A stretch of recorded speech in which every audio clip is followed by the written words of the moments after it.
नमस्कार, मी संदीप देसाई. आश्रमशाळेतील भूतांचा शोध या झी 24 तासच्या विशेष कार्यक्रमामध्ये आपल्या सगळ्यांचं स्वागत. अमरावतीच्या मेळघाटातल्या डोमा आश्रमशाळेमध्ये सध्या भीतीचं वातावरण आहे. काही विद्यार्थिनींच्या वर्तनात अचानक बदल झाला. कुणी हसू लागलं, कुणी रडू लागलं, काहींना घुंगरांचा आवाज ऐकू आल्याचं सांगण्यात आलं आणि त्यानंतर या घटनेला भूतबाधेचं स्वरूप देण्यात आलं. अफवा इतकी पसरली की तब्बल 600हून अधिक विद्यार्थिनींनी वसतिगृह सोडलं. मात्र डॉक्टरांच्या मते हा एक मानसिक ताणाशी संबंधित मास हिस्टेरिया असू शकतो. नेमकी ही अफवा कुठून सुरू झाली? आश्रमशाळेच्या परिसरामध्ये खरंच काही संशयास्पद आहे का? झी 24 तासने थेट डोमा आश्रमशाळेमध्ये पोहोचून या सगळ्याचा मागोवा घेतला. पाहुयात या संदर्भातला झी 24 तासचा एक ग्राउंड रिपोर्ट.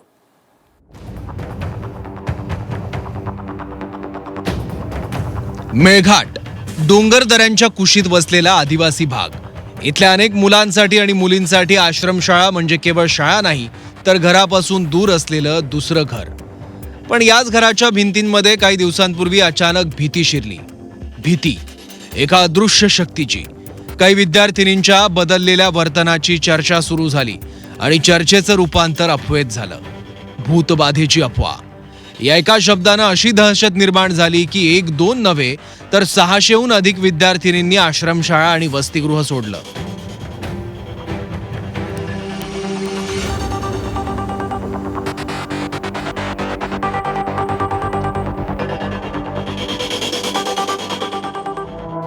साधारण 7 ते 8 दिवसांपूर्वींची गोष्ट आहे. डोमा इथल्या आदिवासी आश्रमशाळेच्या वसतिगृहात काही विद्यार्थिनींच्या वर्तनात अचानक बदल जाणवू लागला.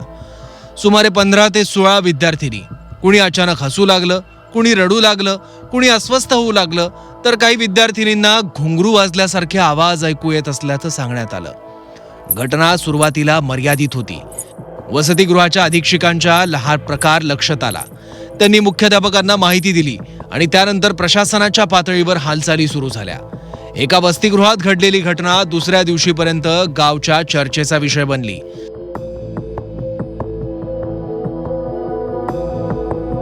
आणि मग चर्चेला मिळाली अफवेची जोड. मुलींना भूतबाधा झाली आहे ही बातमी खरी की खोटी याची खात्री करण्यापूर्वीच ती वेगानं पसरली. आदिवासी पाड्यांमध्ये आणि गावागावात ही चर्चा पोहोचली. पालक चिंतेत सापडले.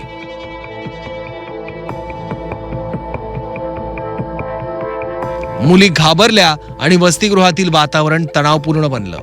एका घटनेभोवती निर्माण झालेली भीती आणि त्या भीतीला मिळालेली अफवेची साथ, यातून पुढे जे घडलं ते प्रशासनासाठीही धक्कादायक होतं. भूतबाधेच्या अफवेने विद्यार्थिनी आणि पालकांच्या मनात एवढी भीती निर्माण झाली की 600हून अधिक विद्यार्थिनींनी वसतिगृह सोडलं. काही विद्यार्थिनी पालकांसोबत गावाकडे परतल्या, तर काहींना पालकांनी घरी नेलं. यामध्ये एकताई गावातील विद्यार्थिनींची संख्या मोठी असल्याची माहिती आहे.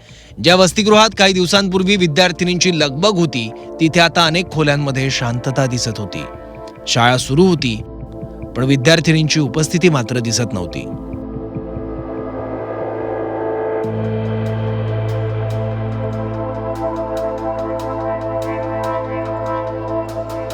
मेरा नाम यशोदा गुंसा कास्तेकर. मैं 12वीं साइंस में सीखती हूँ डोमा आश्रम में. लड़कियां बीमार होने लग गए थे, कोई हंसने लग गए थे, कोई रोने लग गए, कोई बोलते कि भूत लग गए. इसलिए सब लड़कियां आने लगे तो मैं भी आने लग गई, उनके साथ आ गई.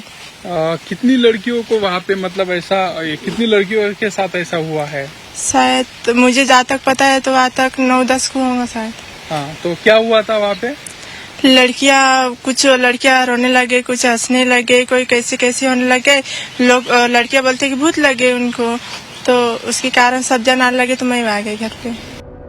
हीच घटना नेमकी काय? अफवा कुठून सुरू झाली? विद्यार्थिनींच्या वर्तनात बदल का झाला? आणि 600हून अधिक मुलींना वसतिगृह सोडण्याची वेळ का आली?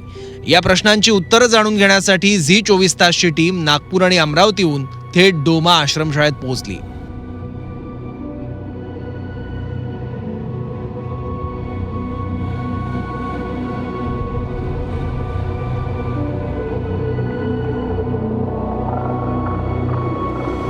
विदर्भातील आदिवासी निवासी आश्रमशाळा गेल्या काही महिन्यांपासून गैरसोयींमुळे सतत चर्चेत आहे. मेळघाटमधील विषबाधा प्रकरण असो किंवा गडचिरोली येथे सर्पदंशामुळे विद्यार्थ्यांचा झालेला मृत्यूचं प्रकरण असो, या संपूर्ण घडामोडी घडत असताना आता मेळघाटात एका टोकावर असलेल्या डोमा गावा येथील आदिवासी निवासी आश्रमशाळा पुन्हा एकदा चर्चेत आली. पण ही घटना जी घडली ती अतिशय विचित्र आहे. विद्यार्थ्यांना येणारे घुंगरूचे आवाज, भूतबाधेची उडालेली अफवा आणि त्यानंतर सगळे शाळेतील विद्यार्थी शाळा सोडून जाण्याचं प्रकरण, या संपूर्ण घडामोडींचा मागोवा घेण्याकरता आम्ही थेट पोहोचलोय मेळघाटामध्ये. झी 24 तासच्या टीमनं शाळा प्रशासनाशी संवाद साधला, आरोग्य विभागाकडून माहिती घेतली आणि विद्यार्थिनींच्या मानसिक स्थितीबाबत डॉक्टरांकडूनही जाणून घेतलं. डॉक्टरांच्या मते विद्यार्थिनींमध्ये दिसून आलेल्या काही प्रतिक्रिया या मानसिक ताणाशी संबंधित असू शकतात. हा प्रकार भूतबाधेचा नसून मानसिक ताणाशी संबंधित मास हिस्टेरिया असल्याचं डॉक्टरांनी सांगितलंय. तिथे आम्ही 5 मुली होत्या. त्या मुलींना मी बघितलं. त्या मुली पूर्णपणे एका रूममध्ये त्यांना ठेवलेलं होतं. आम्ही जेव्हा त्यांच्याशी संपर्क साधला त्या मुलींसोबत, तर त्या मुली पूर्णपणे स्तब्ध होत्या. काही सतत रडत होत्या, काही सतत हसत होत्या आणि काहीही उत्तर आम्हाला देत नव्हत्या.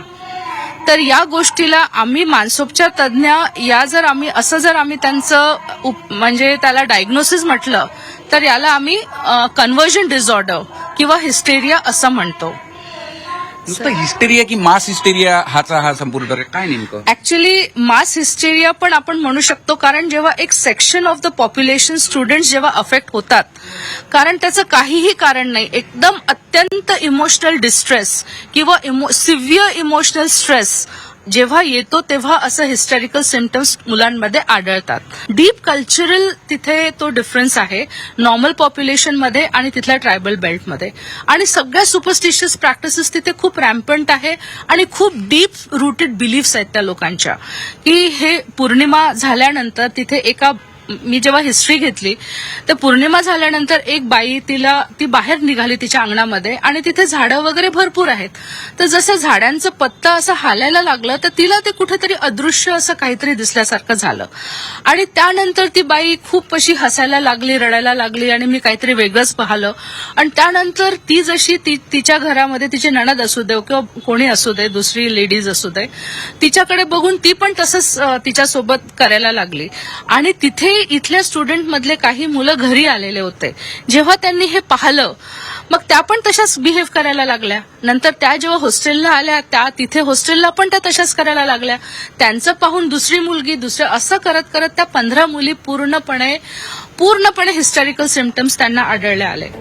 दरम्यान या प्रकरणाची अंधश्रद्धा निर्मूलन समितीनेही दखल घेतली आहे. विद्यार्थिनींच्या मनातील भीती कमी करणं, त्यांना विश्वास देणं आणि पुन्हा शाळेच्या वातावरणाशी जोडणं या दिशेनं प्रयत्न सुरू आहेत. शाळा प्रशासनाकडूनही पालकांशी संपर्क साधला जात असून विद्यार्थिनींना पुन्हा वसतिगृहात आणण्यासाठी प्रयत्न केले जात आहेत. मात्र पालकांच्या मनातील भीती दूर करून मुलींना पुन्हा शाळेत पाठवण्यासाठी प्रशासनासमोर मोठं आव्हान आहे. तिथले जे आदिवासी आयुक्त आहेत अमरावती जिल्ह्याचे, त्या आयुक्त साहेबांना आम्ही पत्र दिलं, त्यांच्यासोबत चर्चा केली, यावर उपाययोजना ह्या सर्व बाबी त्यांच्यासोबत चर्चा केल्यानंतर त्यांनी आम्हाला सकारात्मक प्रतिसाद दिला आणि त्या परिसरामधील तेवढी एकच शाळा न करता इतर शाळांमध्येही प्रबोधन करण्याची, सोबतच मुलींच्या आईवडिलांचं, पालकांचं, त्यांचं समुपदेशनाची अत्यंत गरज आहे. त्याद्वारेच यातून मार्ग निघू शकतो आणि मुली पूर्ववत शाळेत येतील. सध्या जर पाहिलं तर या वर्गखोल्या खाली पडत असल्याचं इथं पाहायला मिळत आहे. या संपूर्ण शाळेच्या वर्गखोल्या आहेत, मात्र या एकाही वर्गखोलीत विद्यार्थी सध्या अभ्यास करताना दिसत नाही. याविषयी अधिक बोलण्यासाठी आपल्यासोबत काही सामाजिक कार्यकर्ते आहे, आपण त्यांच्याशी बोलणार आहोत. भाऊ, वर्गखोल्या सध्या ज्या आहेत त्या खाली पडलेल्या आहे, काय नेमकं कारण आहे? 5-6 दिवस अगोदर मुलींमध्ये भीतीचं वातावरण निर्माण झालेलं होतं की इथं भूत वगैरे आहे आणि काही मुलींना भूत बाधित झालेलं असं लोकांना शंका झाली होती आणि मुलींना पण शंका झाली होती. त्या कारणास्तव मुली इथून आपल्या घरी गेलेल्या आहेत. त्या कारणास्तव ते सर्व परिसर रिकामा झालेला आहे. सध्या जर पाहिलं तर विद्यार्थी शाळेत येत आहेत, मात्र शाळेमध्ये आल्यानंतर ते हॉस्टेल्समध्ये, वसतिगृहामध्ये थांबायला तयार नाही. काय नेमकं कारण असं? त्या विद्यार्थिनीमध्ये पण पालकमध्ये भीतीचं वातावरण निर्माण झालं की इथं परिसरामध्ये भूत वगैरे आहे, भूत इथं पकडतात मुलींना, असं त्यांच्या मध्ये भीती निर्माण झाली आहे. ती भीती जोपर्यंत निघत नाही मुलींच्या आणि पालकांच्या मधून तोपर्यंत मुला मुली इथे येत नाही. त्यासाठी आम्ही जनजागृती अभियान चालू केलेलं आहे व त्यांना समजुती काढता की इथं या, तुम्ही या आणि तुमच्या मुलांना इथं राहण्यासाठी पाठवा. आरोग्य विभागानं तपासणी केली, समुपदेशन सुरू केलं, अफवा दूर करण्याचे प्रयत्न झाले. पण आता प्रशासनासमोरचं सर्वात मोठं आव्हान आहे ते म्हणजे या विद्यार्थिनींना पुन्हा शाळेत आणणं. कारण मुलींच्या मनातील भीती एका दिवसात निर्माण झालेली नाही आणि ती एका दिवसात नाहीशी सुद्धा होणार नाही. पालकांच्या मनातही प्रश्न आहेत की मुलींची सुरक्षितता खरंच आहे का, पुन्हा वसतिगृहात पाठवणं योग्य ठरेल का, आणि जर पुन्हा तसाच प्रकार घडला तर. या प्रश्नांची उत्तरं मिळाल्याशिवाय पालक मुलींना शाळेत पाठवण्यास तयार होतील का बघावं लागेल. तो ऐसा होने लग गया कि भूत लग गया, सैतान लग गया, हमको लेने को आओ करके बोलने लग गया. तो आश्रम ने साइन में मेरे लड़के के बारे में और क्या क्या बोला वहाँ पे? बस उतना ही बोला भी. भेजने वाले बच्चों को अभी स्कूल में भेजने वाले हो? हाँ, कब भेज रहे? अभी जाएंगे या मंगळवार. आधी मेळघाटातील एका आश्रमशाळेत विद्यार्थ्यांना विषबाधा झाली. त्यानंतर नुकतंच गडचिरोलीत आदिवासी आश्रमशाळेत सर्पदंशानं 3 विद्यार्थिनींचा मृत्यू झाला. या घटना ताज्या असतानाच आता मेळघाटातील आश्रमशाळेत घडलेला हा प्रकार अनेक प्रश्न उपस्थित करणारा आहे. अमरावती जिल्ह्यातील अतिदुर्गम मेळघाटातील डोमा आश्रमशाळेमध्ये भूतबाधेची धक्कादायक घटना जी आहे ती उघडकीस आल्याने सर्वत्र खळबळ उडालेली आहे. आणि मी सध्या या डोमा आश्रमशाळेमध्ये आलेलो आहे. सध्या जर पाहिलं तर मी या सध्या आश्रमशाळेत आहे आणि आपण इथे पाहू शकतो मोठ्या प्रमाणात या संपूर्ण शाळेमध्ये सध्या शुकशुकाट असताना इथे पाहायला मिळत आहे. एकही विद्यार्थी या संपूर्ण शाळेमध्ये उपस्थित नसल्याचं जे आहे ते पाहायला मिळत आहेत. सध्या सलग सुट्ट्याही आहेत आणि भूतबाधेची अफवा मोठ्या प्रमाणात या संपूर्ण मेळघाट परिसरामध्ये उडालेली आहे आणि त्यामुळे याचा मोठा फटका विद्यार्थ्यांना बसलेला आहे. आपल्यासोबत याच विषयी बोलण्यासाठी शाळेचे अधीक्षक जे आहेत ते आहेत, आपण त्यांच्याशी बोलणार आहोत. सर, विद्यार्थी जे आहेत ते मोठ्या प्रमाणात शाळेतून गायब झालेले आहे. एकही विद्यार्थी सध्या शाळेत फिरकताना दिसत नाही. काय नेमकं कारण आहे? दिनांक 27 जुलै 2026 पासून एकता या गावातील मुलीला हसणे, रडणे आणि घुंगरूचा आवाज असा प्रकार जाणवला. त्यामुळे आम्ही लगेच कुठल्याही गोष्टीचा विलंब न करता तिला प्राथमिक आरोग्य केंद्र काटकोम येथे रेफर केलं. त्यानंतर डॉक्टरांनी सांगितलं की असला काही प्रकार नसतो, हा मास हिस्टेरिया नावाचा प्रकार आहे. झी 24 तासची टीम जेव्हा या आश्रमशाळेत पोहोचली तेव्हा भूतबाधेच्या अफवेपलीकडचं आणखी एक वास्तव कॅमेऱ्यात कैद झालं. आणि ते वास्तव आहे आश्रमशाळेतील सुविधांचं. ज्या ठिकाणी विद्यार्थिनी राहायच्या, शिकायच्या, झोपायच्या त्या वसतिगृहाची अवस्था पाहून अनेक प्रश्न उपस्थित झाले. 48 विद्यार्थ्यांची क्षमता असलेल्या खोलीत तब्बल 110 विद्यार्थी राहत होते.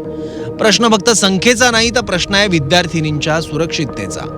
एका खोलीत क्षमतेपेक्षा दुपटीहून अधिक विद्यार्थी असतील तर त्याचा परिणाम त्यांच्या आरोग्यावर, आरामावर आणि मानसिक स्थितीवर होणार नाही का? वसतिगृहातील हॉलमध्ये पंख्यांची अपुरी व्यवस्था असल्याचं दिसून आलं. काही ठिकाणी पुरेशा प्रकाशाचीही सोय नव्हती. तुटलेल्या खिडक्या, आजूबाजूला वाढलेलं गवत आणि विद्यार्थिनींच्या राहण्याच्या जागेतील अपुऱ्या सुविधा हे सगळं कॅमेऱ्यात कैद झालं. एका बाजूला विद्यार्थिनींच्या मनात भूतबाधेची भीती आणि दुसऱ्या बाजूला प्रत्यक्ष वसतिगृहातील असुविधा. या दोन्ही गोष्टी एकत्र पाहिल्या तर आश्रमशाळांमध्ये विद्यार्थिनींच्या सुरक्षिततेचा प्रश्न अधिक गंभीरपणे समोर येतो. आणखी धक्कादायक बाब म्हणजे विद्यार्थिनी क्षमतेपेक्षा अधिक संख्येनं जुन्या वसतिगृहात राहत असताना नवीन इमारत मात्र वापरात नसल्याचं दिसून आलं. नवी इमारत उभी आहे पण विद्यार्थिनी जुन्या आणि अपुऱ्या सुविधांमध्ये राहत आहेत. मग प्रश्न असा आहे की नवी इमारत विद्यार्थिनींसाठी कधी खुली होणार, तिचा वापर का होत नाही आणि विद्यार्थिनींना क्षमतेपेक्षा जास्त संख्येनं एकाच ठिकाणी का ठेवण्यात आलं? या प्रश्नांची उत्तरं प्रशासनाला द्यावी लागणार आहेत. अतिदुर्गम मेळघाटातील डोमा आश्रमशाळेत भूतबाधेच्या अफवेने मोठ्या प्रमाणात खळबळ उडालेली आहे आणि त्यामुळे संपूर्ण शाळेतील विद्यार्थी जे आहेत ते आपल्या घरी पोहोचलेले आहेत.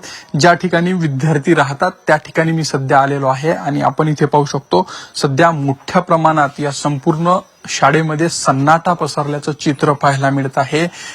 या ठिकाणी जे आहे ते विद्यार्थी राहत होते, विद्यार्थिनी असेल किंवा विद्यार्थी हे मोठ्या प्रमाणात या ठिकाणी राहत होते. 600 पेक्षा अधिक विद्यार्थी आणि विद्यार्थिनी या आश्रमशाळेमध्ये आहे. मात्र सध्या एकही विद्यार्थी या संपूर्ण शाळेत हजर नसल्याचं भयान वास्तव सध्या पाहायला मिळत आहे. आम्ही सध्या या ठिकाणी आलेलो आहे आणि या ठिकाणी आपण जर पाहिलं तर या वर्गखोलीमध्ये मोठ्या प्रमाणात सुविधांचा अभाव जो आहे तो पाहायला मिळत आहे. कुठल्याही प्रकारे फॅनची व्यवस्था या ठिकाणी जी आहे ती केली नसल्याचं पाहायला मिळत आहे. केवळ आणि केवळ 2 फॅन या ठिकाणी आहेत आणि इथे 48 विद्यार्थ्यांची राहण्याची व्यवस्था असली तरी 110 विद्यार्थ्यांना कोंबून या ठिकाणी ठेवल्या जात असल्याचं भयान वास्तव पाहायला मिळत आहे. हे जर पाहिलं तर हे जुनं हॉस्टेल आहे, मात्र नवीन हॉस्टेल अजूनही उद्घाटनाच्या प्रतीक्षेत आहे आणि त्या हॉस्टेलचं नेमकं उद्घाटन कधी होणार आणि विद्यार्थ्यांना राहण्याची सोय कधी मिळणार याकडे आता सर्वांचं लक्ष लागलेलं आहे. इथे जर आपण पाहिलं तर या ठिकाणी अशा प्रकारच्या ज्या या गाद्या आहेत या फाटलेल्या गाद्यांवर विद्यार्थी झोपून जे आहे ते शिक्षण घेत आहे आणि त्यामुळे स्वातंत्र्याच्या 78 वर्षानंतरही अजून विद्यार्थ्यांना शिक्षणासाठी मोठ्या प्रमाणात धडपड करत शिक्षण घ्यावं लागत असल्याचं पाहायला मिळत आहे.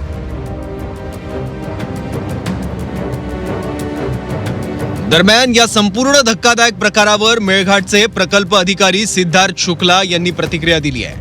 अशा अफवा न पसरवण्याचं आवाहन त्यांनी केलं.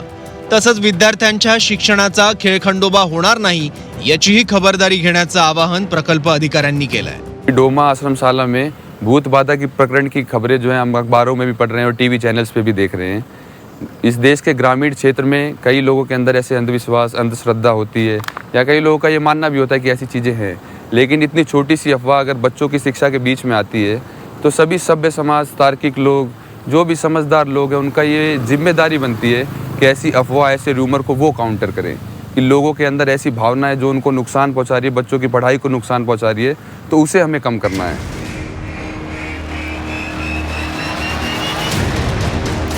विद्यार्थिनींच्या मनातील भीती कमी करण्यासाठी काय प्रयत्न केले जात आहेत, पालकांशी कसा संवाद साधला जातोय आणि विद्यार्थिनींना पुन्हा शाळेत आणण्यासाठी काय नियोजन आहे हे जाणून घेण्याचा झी24 तासच्या टीमने प्रयत्न केला. कारण ही केवळ एका अफवेची घटना नाही.